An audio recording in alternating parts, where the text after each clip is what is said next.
তাহাজ্জুদের নামাজ অত্যন্ত গুরুত্বপূর্ণ নামাজ। এই তাহাজ্জুদের নামাজের মাধ্যমে আল্লাহর নৈকট্য লাভ করা যায়, আল্লাহর নৈকট্য হাসিল করা যায়। কোনো ব্যক্তি যদি তাহাজ্জুদের সময় দোয়া করে, আল্লাহ পাক রব্বুল আলামিন ওই দোয়া কখনো ফিরায় দেন না। তবে একটা দোয়া আছে, যেই দোয়াটা আল্লাহ পাক নিজেই রাসূল করিম সাল্লাল্লাহু আলাইহি ওয়াসাল্লামকে শিখাইছেন। নবী, আপনি যখন আমার কাছে কোনো কিছু চাবেন, এই দোয়ার মাধ্যমে চাবেন, কারণ এই দোয়ার মাধ্যমে চাইলে আমি আল্লাহ তাআলা আপনার চাওয়া পাওয়া সবগুলো পূরণ করে দিব। আমাদের অনেক সময় মুনাজাতের মধ্যে অনেক কিছু চাইতে মনে থাকে না, কিন্তু যদি আপনি এই দোয়াটি পড়েন, মনে না থাকলেও আল্লাহ তাআলা আপনার যা প্রয়োজন তা মিটাইয়ে দিবে। সুবহানাল্লাহ। এই জন্য তাহাজ্জুদের নামাজ পড়বেন। তাহাজ্জুদের নামাজ পড়ে আপনি আল্লাহর দরবারে মুনাজাতে হাত তুলবেন এবং এই দোয়াটি পড়বেন। হযরত আবু হুরায়রা রাদিয়াল্লাহু তাআলা আনহু বলেন, বিশ্বনবী মুহাম্মদ সাল্লাল্লাহু আলাইহি ওয়াসাল্লাম বলেছেন, তাহাজ্জুদের সময়, শেষ রাত্রিতে এমন দামি একটি সময় আল্লাহ পাক রব্বুল আলামিন প্রথম আসমানে চলে আসেন। প্রথম আসমানে এসে আল্লাহ পাক রব্বুল আলামিন সমস্ত বিশ্ববাসীকে ডাকতে থাকেন, হ্যাঁ দুনিয়াবাসী, আলা মিন মুস্তাগফিরিন ফাগফির লাম, তোমাদের মধ্যে কে আছো অন্যায় করেছো, জুলুম করেছো, অপরাধ করেছো, আমি আল্লাহর কাছে ক্ষমা চাও, আমি আল্লাহ তোমাকে ক্ষমা করে দিব। আপনি অধিক গুনাহ করেছেন, ডিপ্রেশনে আছেন যে আল্লাহ আমার এই গুনাহ মাফ করবে কিনা। আপনি অনেক গুনাহ করেছেন, দুশ্চিন্তায় পড়ে গেছেন, আমার রব এই গুনাহ মাফ করবে কিনা। ইনশাআল্লাহ আপনি আল্লাহর কাছে ক্ষমা চাইলে আল্লাহ তাআলা আপনাকে ক্ষমা করে দিবে। কারণ আল্লাহ পাক নিজে প্রথম আসমানে এসে ডাকতে থাকেন, আলা মিন মুস্তাগফিরিন ফাগফির লাহ, তোমাদের মধ্যে কে গুনাহ করেছো আমার কাছে ক্ষমা চাও। জিনা করেছেন, কোনো সমস্যা নাই, আল্লাহর কাছে তওবা করেন, আল্লাহ তাআলা মাফ করে দিবে। চগলখুরি করেছেন, মিথ্যা কথা বলেছেন, জোর জুলুম করেছেন, চুরি করেছেন, ডাকাতি করেছেন, আপনি আল্লাহর কাছে ক্ষমা চান, আল্লাহ পাক রব্বুল আলামিন আপনার গুনাহগুলোকে ক্ষমা করে দিবে। তবে একটা গুনার ব্যাপারে সাবধান, শিরিক কখনো করবেন না। শিরিকের ব্যাপারে আল্লাহ পাক রব্বুল আলামিন বলেন, ইন্নাল্লাহা লা ইয়াগফিরু আন ইউশরাকা বিহি ওয়া ইয়াগফিরু মা দুনা যালিকা লিমান ইয়াশা ওয়া মান ইউশরিক বিল্লাহি ফাকাদ দাল্লা দালালাম বাঈদা।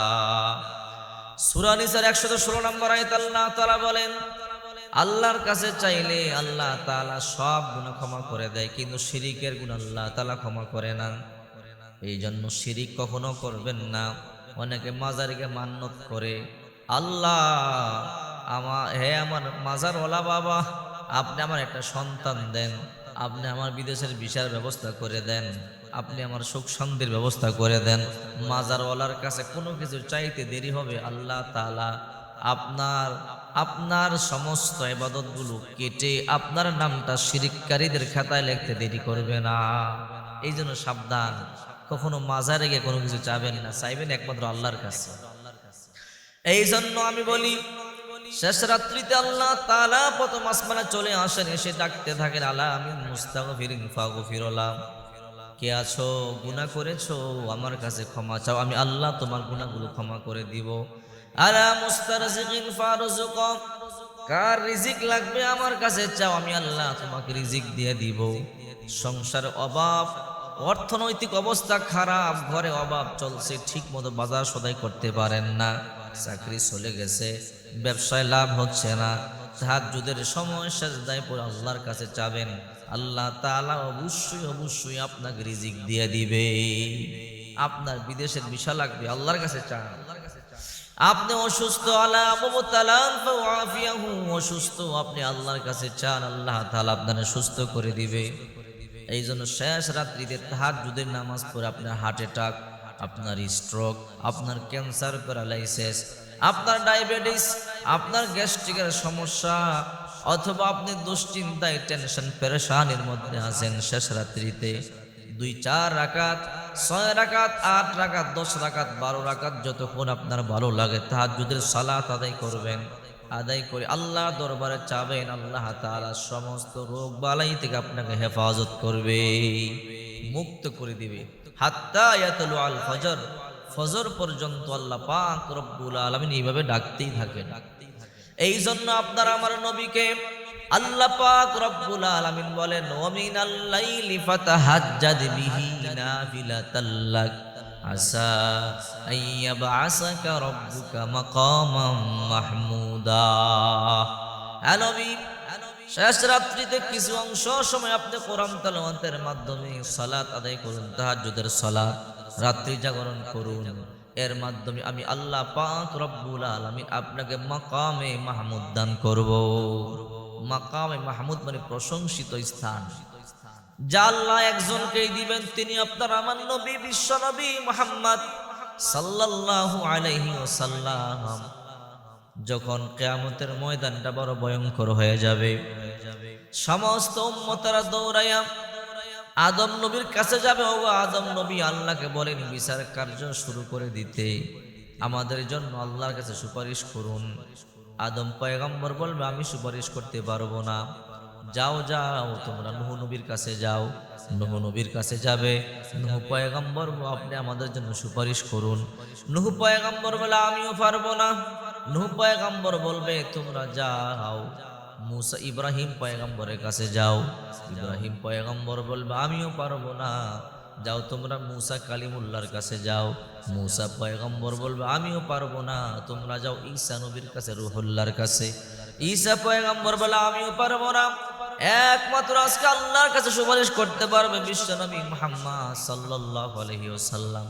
আল্লাহর নবী যখন সাজদায় পড়ে আল্লাহর কাছে চিৎকার করে বলবে, আল্লাহ, আমার উম্মতের গুনাহগুলো আপনি মাফ করে দেন।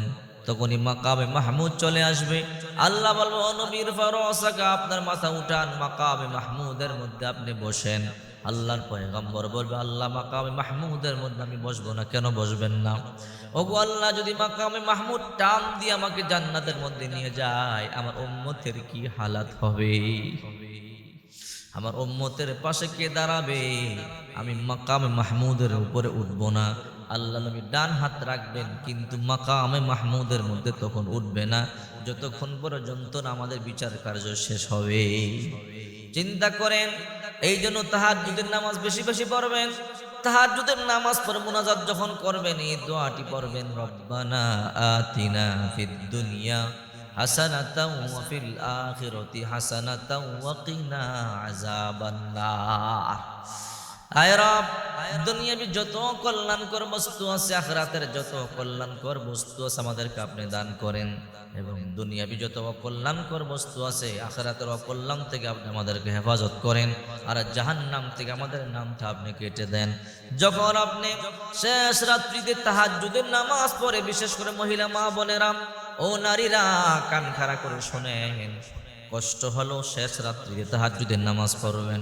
ও মহিলা মা বোনেরা, ও নারী সমাজ, ও নারীরা, শেষ রাত্রিতে যদি তাহাজ্জুদের নামাজ আদায় করে এই দোয়াটি আপনি করতে পারেন, আল্লাহ পাক রব্বুল আলামিন আপনার দোয়া কবুল করবে, মঞ্জুর করবে, আপনার সব চাহিদা আল্লাহ তাআলা পূর্ণ করে দিবে। তাহাজ্জুদের নামাজের অনেক দাম, কিন্তু তাহাজ্জুদের নামাজ পড়বেন কেমনে?